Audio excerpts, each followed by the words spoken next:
तो आज की इस वीडियो में हम एक बार फिर देखने वाले हैं फोटोशॉप के बारे में, जिसमें हम देखेंगे उसके कुछ बेसिक्स, लाइक हम फिल किस तरीके से करते हैं, कलर्स किस तरीके से करते हैं, और उसके कुछ टूल्स। So let's go. तो सबसे पहले मैंने यहाँ पर एक फाइल बना ली है जिसका नाम मैंने रखा है अनटाइटल्ड, सॉरी।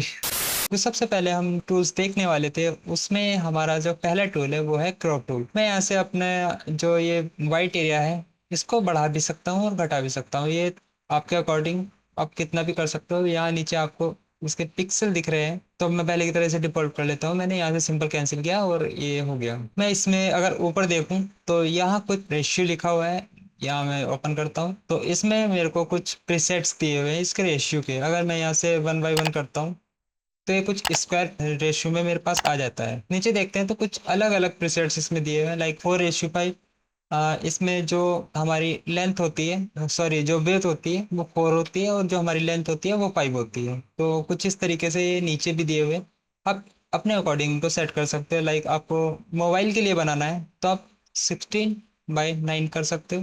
तो ये जो रेशियो है ये हमारे फ़ोन का होता है। सो इस तरीके से हम इसको चेंज करते हैं। मैं यहाँ से इसको ओरिजिनल रेशियो पे रख लेता हूँ जो मेरा आर्टबोर्ड था। यहाँ देखोगे तो यहाँ पे जो आप चेंज कर रहे थे वो वैल्यू यहाँ पर आ रही थी। आप अपने अकॉर्डिंग भी इसको सेट कर सकते हो। मैं यहाँ पर लिखता हूँ 10 या लिखता हूँ 25। तो आप देखोगे ये जो मेरी विथ थी वो यहाँ पर 10 कर दिया इसने, और जो मेरी हाइट थी वो 25 कर दी। यहाँ से मैं इसको क्लियर करता हूँ और इसको मैं कैंसिल करता हूँ।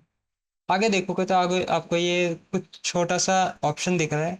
मैं इसको क्लिक करता हूँ और अब इसको मैं यहाँ से ड्रैग करके कुछ इस तरीके से ले जाऊंगा। तो अब देखोगे आप कि इसने इतना एरिया सिलेक्ट कर लिया है मेरा। मैं इसको बैक करता हूँ तो मैं एक बार फिर इसको सिलेक्ट करता हूँ और अब मैं इसको कुछ इस तरीके से ड्रैग करूंगा और यहाँ छोड़ूंगा तो ये मेरे को कुछ इतनी सिलेक्शन दे रहा है। पर अगर मैं इसको दोबारा सिलेक्ट करके, अगर मैं यहाँ से दोबारा सिलेक्ट करके कुछ इस तरीके से ले जाऊंगा, मैं इसको थोड़ा सा छोटा करता हूँ, जिस तरीके से ले जाऊंगा तो ये मेरा आउटबोर्ड तरीके से बढ़ाता चला जाएगा, लाइक दिस। अगर आगे देखोगे तो आगे आपको कुछ ग्रिड्स दी हुई है, तो इसका यूज आप ग्रिड्स के लिए कर सकते हो। यहाँ पर आपको सेटिंग दी हुई है, use classic mode, crop area, auto centre preview, enable crop shield, and नीचे कलर्स और ओपेसिटी दी हुई है। तो मैं इसको क्लिक करता हूँ तो ये जो क्लासिक मोड है ये उसमें कन्वर्ट हो गया है। तो मैं इसको यहाँ से अनसिलेक्ट करता हूँ। आगे देखते हैं, आगे ये कंटेंट अवेयर, तो सिंपली मैं इसको यहाँ से अब यहाँ से हटा लेता हूँ। अगर मुझे सिलेक्ट करना होता तो मैं यहाँ पर राइट का क्लिक करता तो वो सिलेक्ट हो जाता। इससे आगे देखो तो इससे आगे एक और ऑप्शन मिल जाता है यहाँ पर, फ्रेम टूल, जिसका शॉर्टकट यहाँ पर के दिया हुआ है।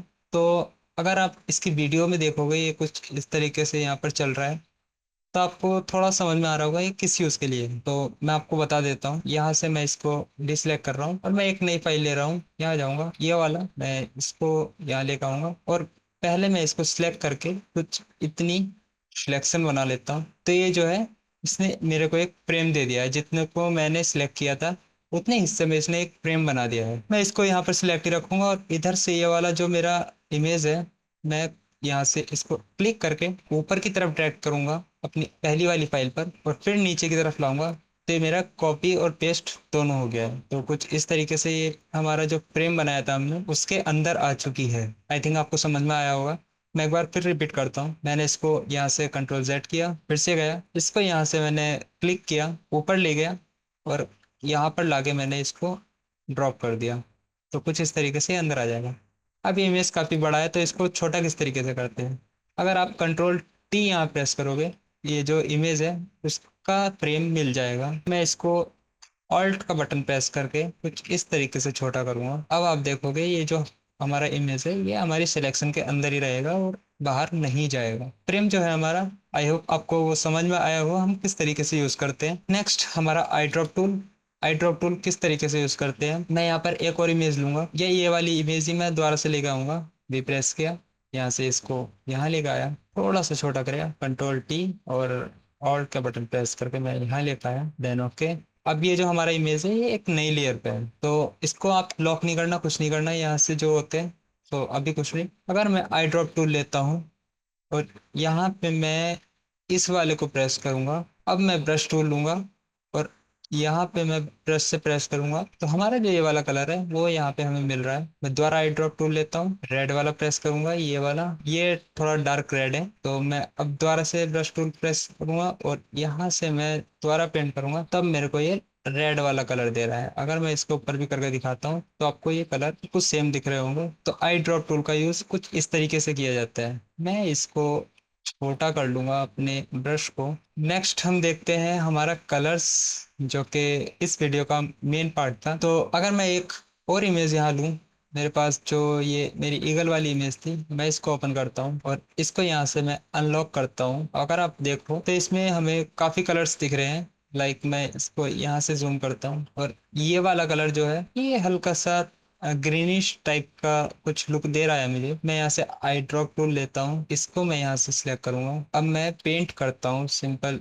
इस तरीके से। तो अगर आप देखोगे तो ये कलर मुझे यहाँ पर दे रहा है। आप समझ ही रहे होंगे कि जो आई ड्रॉप टूल ने यहाँ से पिक किया है वही कलर यहाँ पे मेरे आ चुका है और मैं उसको ही ब्रश से यहाँ पर पेंट कर रहा हूँ। मैं दोबारा से इस कलर को लेता हूँ। लाइक ये वाला कुछ ऑरेंज सा कलर है, मैं इसको अब ब्रश के हेल्प से करके देखता हूँ। तो ये कुछ इस तरीके का लुक दे रहा है। मैं अब देखता हूँ अपने कलर्स को। सो इस वीडियो का ये मेन टॉपिक था जो कि हम सबसे लास्ट में इसके बारे में बात कर रहे हैं। मैं अपने पहले वाले अपने इस बोर्ड पर आ जाता हूँ और अब मैं यहाँ से अपना ये वाला मूव टूल सेलेक्ट करके इसको देखता हूँ। तो ये अभी फिलहाल यहाँ पर ब्लैक एंड वाइट। अगर आपने मेरी इलस्ट्रेटर की क्लासेस देखी होगी तो उसमें हमें कुछ चेंजेस मिलती हैं। उसमें देखोगे आप तो हमें ऊपर की तरफ फिल मिलता है और नीचे की तरफ स्ट्रोक मिलता है। बट यहाँ पे हमें दोनों ही फिल दिए हुए हैं। हम इनका यूज फिल के तौर पर कर सकते हैं। अगर मैं इस एरो को क्लिक करता हूँ तो ये आपस में इंटरचेंज हो जाएंगे। अब बात करते हैं हम ऊपर वाले का। तो ऊपर वाले को कहते हैं हम फोरग्राउंड कलर, नीचे वाले को हम कहते हैं बैकग्राउंड कलर। इनका नाम शायद यहाँ पर लिखा भी हो। अगर आप देखोगे यहाँ पे लिखा है सेट फोरग्राउंड कलर। नीचे वाले को क्लिक करता हूँ सेट बैकग्राउंड कलर। मैं यहाँ से भी चेंज कर सकता हूँ। अगर मैं एक्सप्रेस करता हूँ तो ये इस तरीके से चेंज हो जाते हैं। मैं यहाँ से रखता हूँ ब्लैक और अब मैं यहाँ पर एक सिलेक्शन बनाता हूँ। मैं इसका फेदर अभी थोड़ा सा कम कर लूंगा, लाइक 0। दोबारा सिलेक्शन बनाऊंगा कुछ इस तरीके की। मैं इसका कलर करता हूँ यहाँ से ब्लू या ये वाला कलर जो कि मेरा बहुत फेवरेट है, देन ओके। और अगर इसमें मैं ऑल्ट के साथ में बैक स्पेस दबाता हूँ तो मेरा ये वाला कलर इसमें फिल हो जाएगा। ये काफ़ी अच्छा लग रहा है। अगर ऑल्ट के साथ आप बैक स्पेस दबाओगे, ऑल्ट प्लस बैक स्पेस, तो आपका जो यहाँ फोरग्राउंड कलर है वो फिल हो जाता है। और मैं एक शेप और बना लूंगा। अभी आप देखोगे तो मेरा यहाँ पर सिलेक्ट है। मैं इसको शिफ्ट के साथ प्रेस करूंगा तो अब मेरा ये प्लस वाले पे चला गया है। आपको यहाँ हमारे एरो पे भी दिख रहा होगा। मैं इसको थोड़ा सा इस तरीके की सिलेक्शन बनाऊंगा। नीचे वाले का कलर करूंगा मैं हल्का सा ये वाला, देन सॉरी ये वाला, देन येलो, लेमन येलो। पहले मैंने क्या किया था, ऑल्ट प्लस बैक स्पेस। अब की बार मैं दबाऊंगा मैं कंट्रोल प्लस बैक स्पेस। तो अगर मैं कंट्रोल प्लस बैक स्पेस दबाता हूँ तो यहाँ पे मेरे को येलो कलर दिख रहा है। ये दोनों सिलेक्शन मेरी थी तो इस वजह से ये यहाँ पर दोनों में येलो दिख रहा है। अभी इन दोनों पर यहाँ पे सिलेक्शन दे दी है।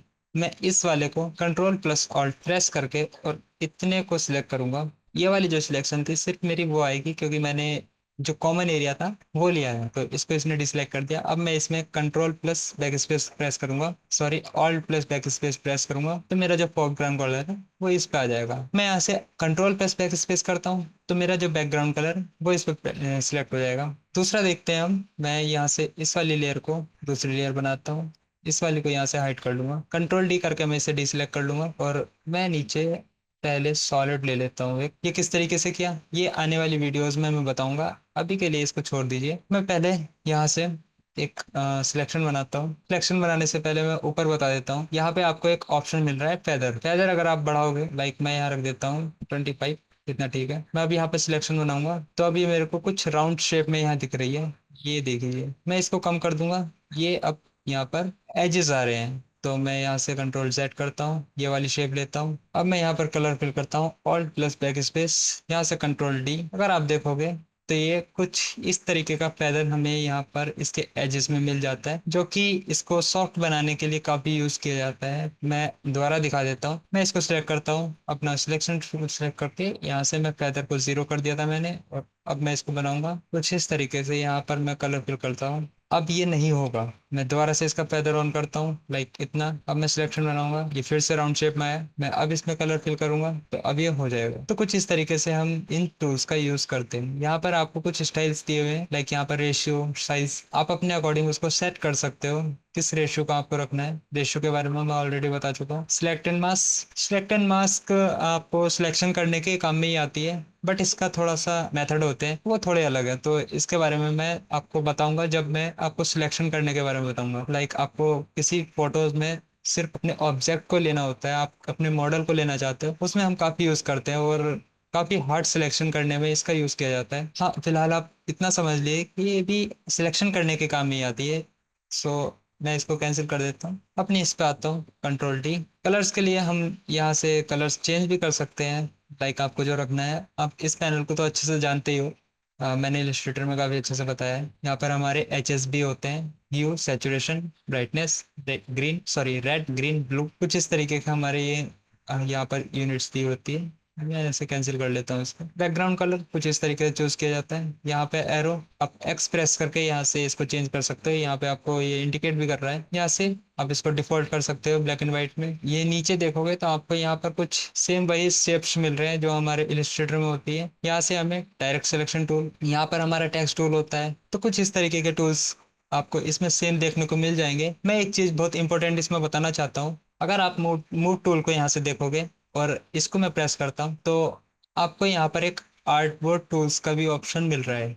आर्टबोर्ड मीन्स अगर आप कोई पोस्टर वगैरह डिजाइन करना चाहते हो जो अपने इलस्ट्रेटर में करते हो, तो आप अपने आर्टबोर्ड पे यहाँ भी कर सकते हो। मैं यहाँ पे इतना आर्टबोर्ड यहाँ सिलेक्ट करता हूँ कुछ इस तरीके का, और आपको यहाँ पर भी कुछ इसी तरीके के ऑप्शंस मिल जाएंगे। लाइक अगर आप यहाँ देखोगे तो अब आप जो भी यहाँ पर शेप्स बनाओगे, लाइक मैंने यहाँ पे एक रेक्टेंगल बनाया, कुछ इस तरीके से दूसरा बनाया, तीसरा बनाया, तो आपका जो ये वाली लेयर है, आपके इसी के अंदर सब आर्टबोर्ड यहाँ पर आएंगे। इस तरीके से आपके ये रेक्टेंगल यहाँ पर सेव हो जाएंगे। मैं कलर चेंज करता हूँ, यहाँ पर रेड करके देखता हूँ, तो अब आपको ये अच्छे से दिखेगा कि हाँ अब मेरा ये आर्टबोर्ड अच्छे से काम कर रहा है। यहाँ पर आपको दिख रहा होगा नीचे फिल है, ऊपर स्टॉक है। आप अच्छे जानते हो यहाँ से हम चेंज कर सकते हैं। मैं यहाँ से इसको अगर 0 कर देता हूँ तो यहाँ पे स्टॉक खत्म हो गया। मैं इसको थोड़ा सा बढ़ाऊंगा, तब आपको समझ आ रहा होगा कि हम इलस्ट्रेटर का यूज अपने फोटोशॉप में कर सकते हैं। ये ऑप्शन पहले नहीं थे, लाइक 2017 में नहीं था, 18 में नहीं था। ये फिलहाल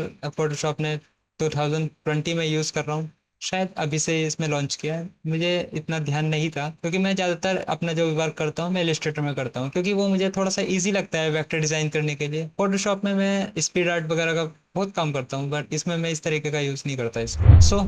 आज की वीडियो में मैं इतना ही बताना चाहता था। अगर आपको ये सब समझ में आ रहा हो तो प्लीज़ मुझे कमेंट्स में बताना। आज की वीडियो में इतना ही। Thank you so much. Bye bye.